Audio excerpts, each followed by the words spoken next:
अपने सामाजिक धर्म गुरु के नाम अभी जिक्र किया। पिछले दिनों कोई एक सोशल मीडिया पर आपने वीडियो डाला और फिर डिलीट कर दिया और एक सामाजिक क्या विवाद था, लोग समझ नहीं पाए। एक चीज और जानना चाहते हैं, ऐसा लोग मानते हैं कि आपके कोई खजाना हाथ लगा है, क्या आगे राजनीति में आपके कदम रहेंगे? लोग कह रहे थे कि चुनाव का स्टंट है दलपत जी का, चुनाव में ये यात्रा कराएंगे, बाद में नहीं कराएंगे। तो क्या ये आपकी महिलाओं को यात्रा कराने की यात्राएं जारी रहेगी या वो चुनाव पर सिमट गई? इस क्षेत्र से जुड़े धार्मिक लोग हैं, तो आप लोगों की भी कमी है कि ये लोग धर्म परिवर्तन क्यों कर रहे हैं? आपको नहीं लगता? तो नहीं लगता बहुत खाई खुद चुकी है? स्वर्ण जाति और दलित जाति की बात कर रहे हैं तो ये खाई बहुत लंबी खुद चुकी देखो, है। ये जो खाई खोदने वाले लोग हैं ना, उनको पहचानना पड़ेगा अपने को।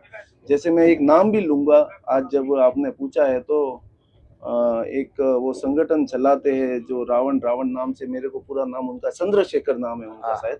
देखो, वो दलित जाति के लोग उनको हीरो मानते हैं, लेकिन उनका जो काम है वो खाई खुदवाने का ही काम है। मैं रियल में ये आपको बात आज इंटरव्यू में बता रहा हूँ। इस बात से हो सकता है क्या प्रभाव पड़े, लेकिन ये सीधी बात है कि वो इनको भ्रमित करते हैं। नमस्कार दोस्तों, मैं हूं आपका दोस्त शरद टाक और हमेशा की तरह हमने आपसे वादा किया था कि आपको अलग अलग शख्सियतों से रूबरू कराएंगे। तो आज हमारे साथ इस पॉडकास्ट में है सिरोही के गौ सेवक समाज सेवी दलपत राजपुरोहित। दलपत जी, आपका बहुत बहुत स्वागत है। जय श्री कृष्ण। जय श्री कृष्ण, राधे राधे। जय श्री कृष्ण। आपका नाम लेते ही पूरे क्षेत्र में एक अलग ही हवा है और राधे राधे का तो जाप आपने काफी हजारों लोगों को करवाई दिया है। दलपत जी, लोग जानना चाहते हैं कि दलपत राजपुरोहित के जीवन में ये जो बदलाव आया है वो कब से आया है और कैसे आया है? सबसे पहले तो खूब स्वागत है आपका। आपके चैनल का मैं आभारी हूँ कि आप कुंभ के रास्ते में भी हमारे इंटरव्यू के लिए पधारे और आप इंटरव्यू ले रहे हो। आप तो खैर आपके नियमित जा रहे होंगे।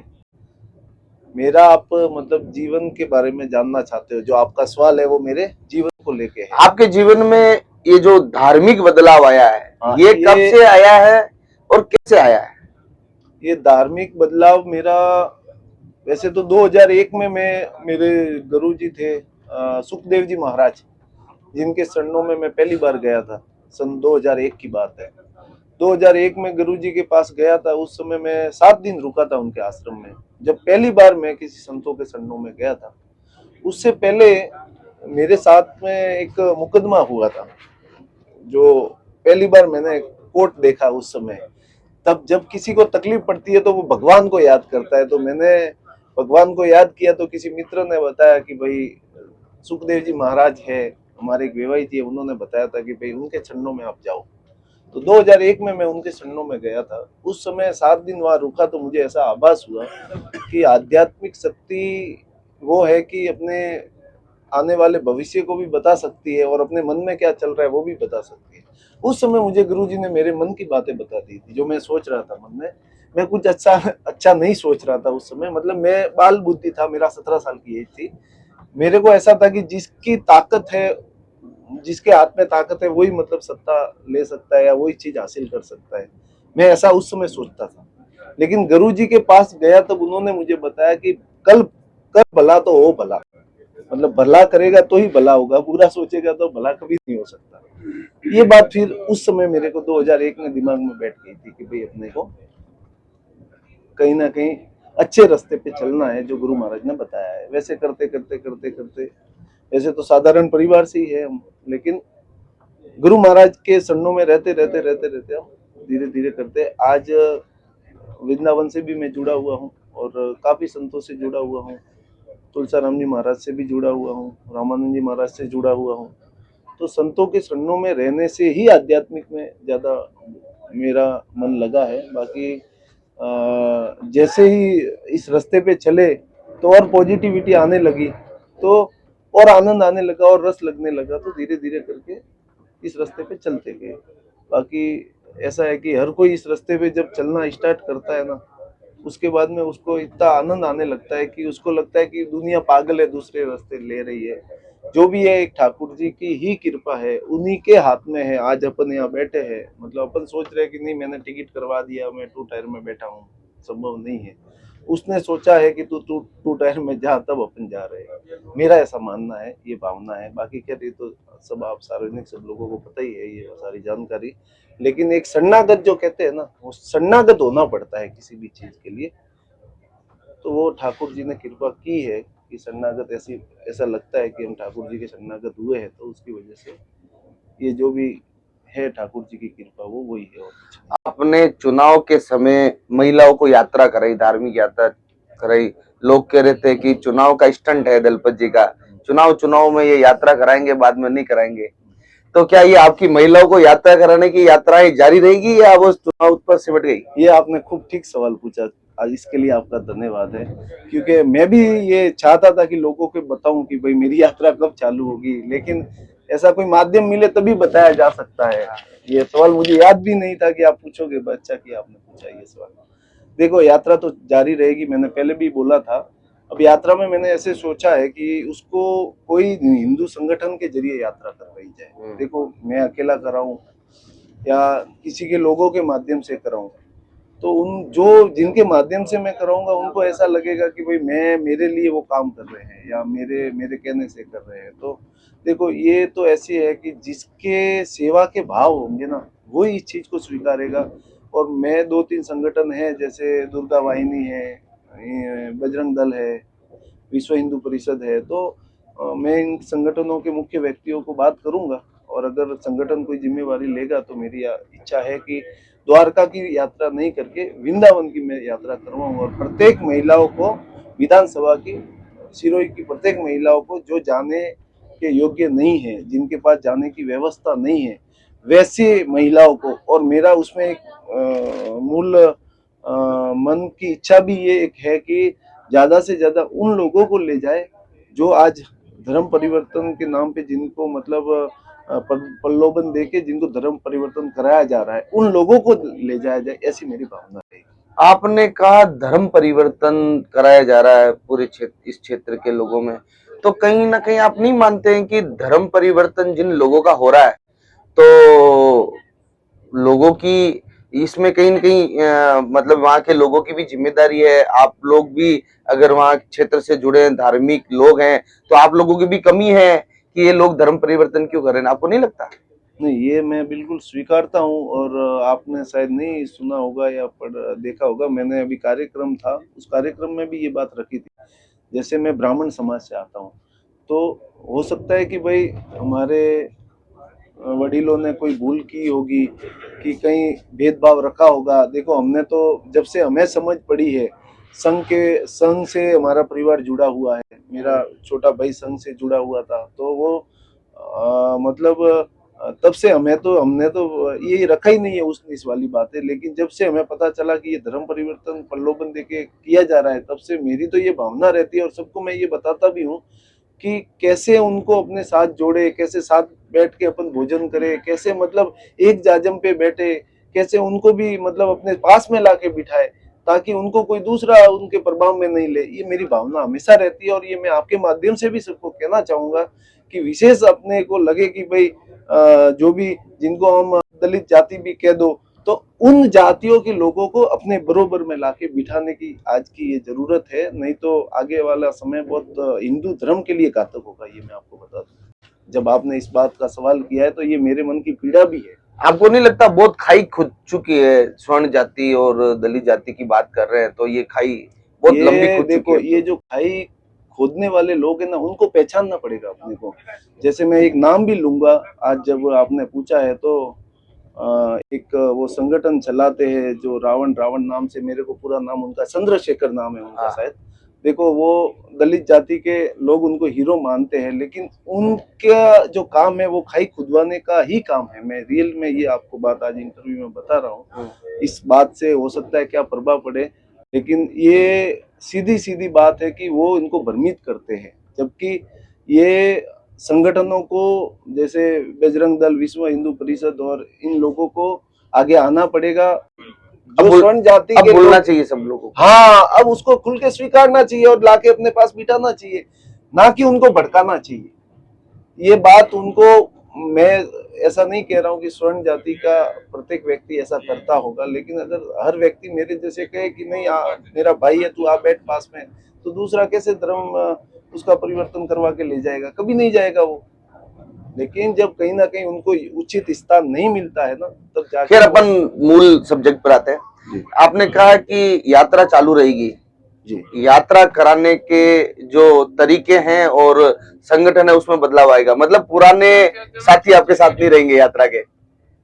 नहीं, ऐसा है, देखो, साथी पुराने हो नए हो सब साथी है, लेकिन कोई साथी अगर किसी की बात नहीं माने और अपने को अपना कहना उनको अच्छा नहीं लगे, अपन ने बता दिया कि ये सीधा रास्ता है, ये धर्म का रास्ता है, ये भाजपा में जाने का रास्ता ये है, और उसको छोड़ के अपन दूसरी तरफ जाएंगे, तो फिर सीधी बात है हमें तो साथ छोड़ना ही पड़ेगा। हमें तो तय किया है कि भाई भाजपा के साथ रहना है, धर्म के साथ रहना है, और भाजपा हमेशा धर्म के साथ खड़ी है, तो हम भाजपा के साथ खड़े हैं, सीधी बात है। मतलब आपका कहना है कि जो धर्म है वो भाजपा है? हाँ, सीधी बात है, धर्म है वो भाजपा है, मैं मानता हूँ ऐसा। दूसरा कोई माने, मैं व्यक्तिगत मेरी बात कर रहा हूँ, धर्म है वो भाजपा है, क्योंकि मैंने तो दूसरी पार्टी में धर्म देखा नहीं है कि धर्म के पक्ष में दूसरी पार्टियां कभी खड़ी हो। दलपत जी, बात चल रही थी, ये आपका पहला पॉडकास्ट है, लोगों को काफी रुचि है आपके कई अनसुलझे पहलू जानने को लेकर, आपसे जुड़ी हुई कई बातें जानने को लेकर। लोग अब आपको जानना चाहते हैं क्योंकि आपका जो एक ऑरा है, अभी धार्मिक ऑरा है, गौ सेवा के प्रति आप समर्पित है, तो लोग कई चीजें दिमाग में रखते हैं कि दलपत जी है जो एक धार्मिक है, जो एक धार्मिक चेहरा है ओनली, लेकिन उनके पुराने कोई बातें हैं उससे वो आपको जज करते हैं, नहीं तो नहीं, उनको क्या जवाब दोगे आप उनको? अगर आपके पास कोई ऐसा प्रमाणिक कोई चीज है या कोई ऐसी बात है, तो भी आप मुझे पूछ सकते हो संकोच रखे बगैर। ये इंटरव्यू लाइव में आपको कह रहा हूँ कि अगर आपको कोई भी चीज है, मैं उसका खुल के जवाब दूंगा। मैंने आपको पहले बताया कि 2001 से पहले मेरा कोई केस बना था, तो हो सकता है उस मुकदमे के कारण, जब मैं गोल्ड में जॉब करता था और मैंने कोई गोल्ड खरीदा था, मुझे पता नहीं था कि वो गोल्ड किसका है, लेकिन मैंने डायरेक्ट नहीं खरीदा, मेरे सीनियर ने खरीदा था, लेकिन मैं भी उस दुकान में ही था, साथ में था। तो वो गोल्ड किसी ने चोरी करके ला के दिया था उस दुकान पे, तो उसको जब पकड़ा होगा तो उसने हमारी दुकान बताई। उस दुकान में मैं भी काम करता था, मैं 17 साल का था, तो मेरा भी नाम आया। उस मैटर की वजह से आज जो कुछ मैं हूँ वो हूँ। तो उस बात को लेके शायद कोई कह रहे हो, देखो मुझे पता नहीं कौन क्या कह रहा है, लेकिन इसके सिवा मेरे जीवन में कभी कोई ऐसी चीज कोई बता दे कि भाई यहाँ पे मैंने ये चीज कोई अधर्म्य या किसी को दुख पहुंचाने की हो। दलपत जी, बात लोग ये जानना चाह रहे हैं कि आपकी संघर्ष की कहानी क्या रही? आप कितने साल की उम्र में आपने घर छोड़ा? आपके पिताजी एक ड्राइवर थे और आपने जीवन का वो दौर जिया है जो एक बहुत संघर्ष भरा रहा है, तो वो लोग जानना चाहते हैं कि वो शुरुआत कैसे हुई? इसमें ऐसा है कि मैं 13 साल का था तभी मैंने घर छोड़ दिया था। मैं उस समय 7वीं में पढ़ता था। मैंने बाकी पढ़ाई तो काम करते करते की है। अभी तो मैं 12th की हुई है, लेकिन मैंने 7वीं में ही छोड़ के मैं बाहर काम पे चला गया था। उसके बाद में मैंने अलग अलग जगह पे जॉब की, पहले चेन्नई में की, फिर बॉम्बे में की, फिर ये जो विषय आपको बताया, ये गोल्ड वाला विषय, ये मेरी बॉम्बे की ब्रांच थी हैदराबाद में, उस समय का ये विषय है। तो उसके बाद में मैंने दूध का व्यापार किया, फिर मैं आर्टिफिशियल ज्वेलरी का व्यापार किया, जो चंडीगढ़ में मैं 3 साल तक रहा, जॉब की। उसके बाद फिर मैं अहमदाबाद आया और फिर प्रॉपर्टी का 2008 में मैंने काम चालू किया। फिर 2008 से लगा के और 2015 तक मैंने अहमदाबाद में प्रॉपर्टी का काम किया। 2015 में मैं सरपंच बना, तो सिरोही में मैंने प्रॉपर्टी का काम किया। ऐसे करते करते करते आज मेरा एक फैक्ट्री है अहमदाबाद में, प्रॉपर्टी का है। अभी जयपुर में 2 शोरूम किए हैं। तो संघर्ष तो खूब किया है जीवन में। ऐसा भी हमने समय देखा है। वो दिन भी आज मुझे याद है कि घर में मतलब रक्षाबंधन का दिन था और घी नहीं था घर में, मतलब आज वो दिन भी मुझे याद है। तो जीवन में संघर्ष देखो हर व्यक्ति करता है, लेकिन उसके जीवन में उसका मन का जो भाव है वो गलत नहीं होना चाहिए, और उसको ये लोगों को, भाई कोई लोग है तो उसको अपनी वजह से किसी को तकलीफ नहीं होनी चाहिए, ऐसे भाव के साथ अगर आगे बढ़ेगा तो भगवान उसके साथ खड़ा है। बाकी अगर मैं सोचूंगा कि मैं तुम्हारे मजे ले लूं, मैं उनके मजे ले लूं, तो जीवन में भगवान भी उसका साथ कभी दे नहीं सकता। और प्रत्यक्ष हमने तो भगवान की कृपा देखी है, तब आज ड्राइवर का बेटा होके आज जो कुछ भी है वो आपके सामने है। मैं क्या बताऊंगा आपको। असफलताएं आती है लोगों के जीवन में और बाद में सफलताएं आती है, तो पहली असफलता से लोग निराश हो जाते हैं। आपके जीवन में कितनी असफलताएं आई? ये भी ठीक सवाल किया आपने। ऐसा है कि 2008 के बाद में मैंने लगभग तो ऐसा बड़ी तकलीफ कोई देखी नहीं, लेकिन एक बार जरूर मैंने 2017-18 की बात करूंगा, मैंने जावाल की साइड रखी और उसके बाद में मैंने 2-3 साइडें रखी। तब वहां पे एक वड का पेड़ खड़ा था जावल की साइड पे। मैं आपको आपके माध्यम से, जब आपने सवाल किया है तो बता देता हूँ कि वो भूलवश वो वड का पेड़ मेरे से, मतलब उसका जवाबदारी में ही रहा, किया तो दूसरों ने था, लेकिन वो वड का पेड़ 100 साल का था और उस वड के पेड़ को हमने दूसरी जगह शिफ्ट करवाया, लेकिन वो वड का पेड़ वापिस नहीं मतलब पनप सका। तो वो मतलब मुझे ऐसा लगा कि उसकी वजह से मुझे कहीं ना कहीं वो तकलीफ पड़ी। तब मैं जाके मैंने मतलब वापिस अहमदाबाद में 2020 में जाके व्यापार सेटअप किया। और एक बात ये भी है कि जब जब अपने को कोई तकलीफ पड़ती है ना, तब कोई ना कोई बड़ा सॉल्यूशन लेके आती है तकलीफ। ये मैंने प्रत्यक्ष देखा है। तो भगवान ठाकुर जी की कृपा से और नीम करोली बाबा जी की भी उस समय ही मेरे पे कृपा हुई, और आज भी मैं जुड़ा हुआ हूँ, कैसी धाम से जुड़ा हुआ हूँ। और मैं तो कहूँगा गौ माता की कृपा हमेशा रही है, लेकिन कभी तकलीफ पड़ती है तो देखो कोई ना कोई माध्यम बनता है कि भाई आज मैं इनके चरणों में गया तब ये मेरी तकलीफ सॉल्व हुई। तो वो माध्यम मेरा उस समय 2018 की जो समस्या थी वो 2021 में जाके सॉल्व हुई। नीम करोली बाबा जी के आश्रम में मैं गया उस समय। दलपत जी, आपका नाम आता है कि गो सेवक दलपत राजपुरोहित, और संतों की बात आती है कि भाई देश के किसी भी कोने में रहने वाले संत से अगर मिलना है तो शायद दलपत जी का कनेक्शन होगा।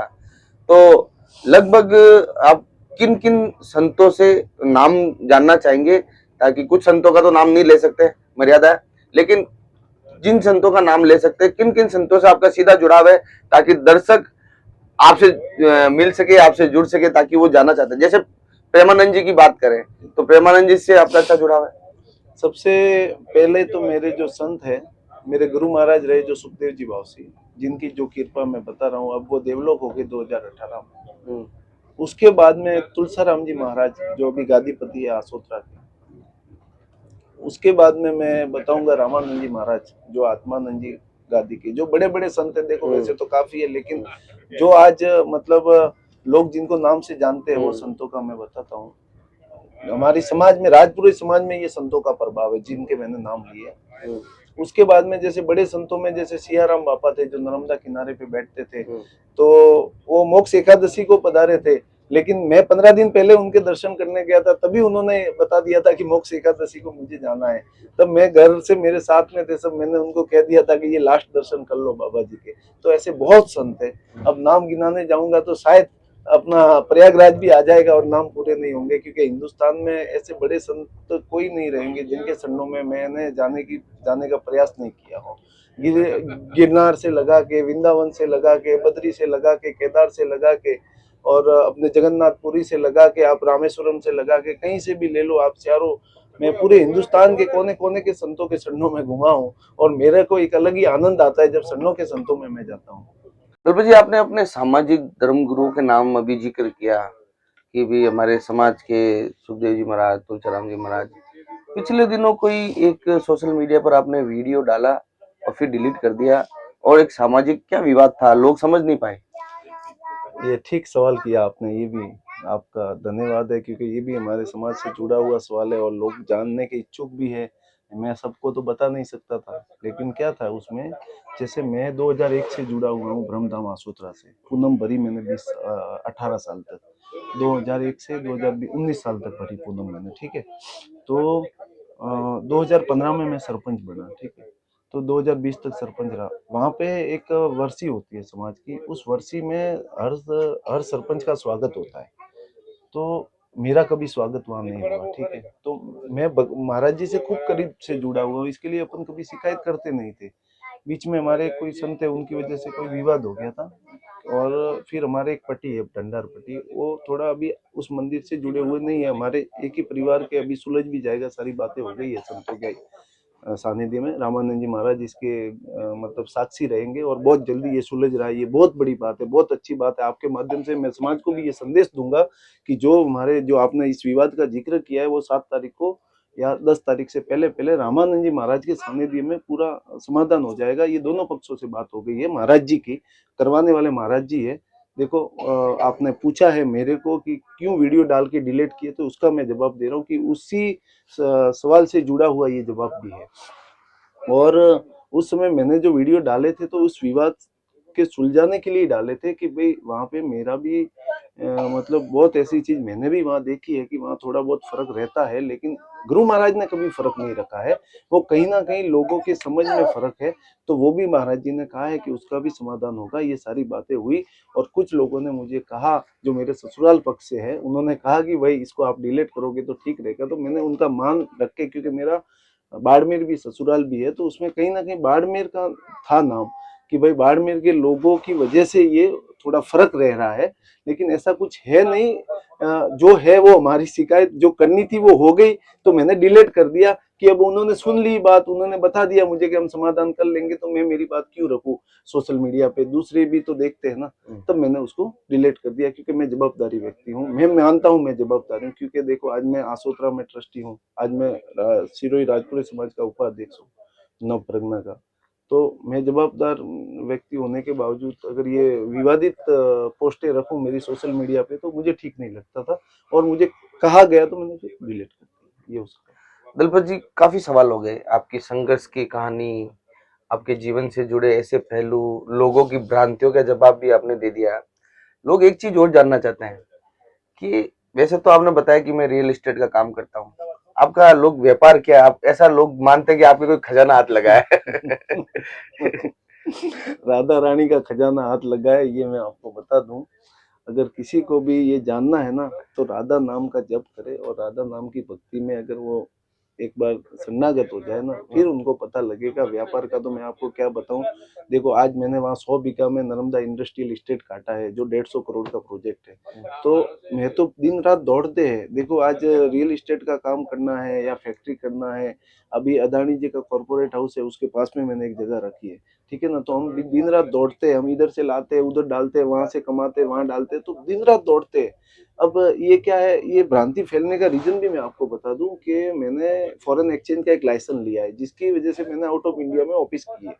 तो कभी पहले मैं जाता था दुबई, 2-4 बार गया हूँ, तो लोगों को यूं लगा कि इनके कैसीनो चलते होंगे, इनके कोई शिप चलते हैं। तो ये सब चीजें क्या है, देखो, हमें तो उस सात्विक है, इसके लिए हमें ऐसा पैसा चाहिए भी नहीं, और भगवान ने हमें खूब दिया है रियल एस्टेट में भी।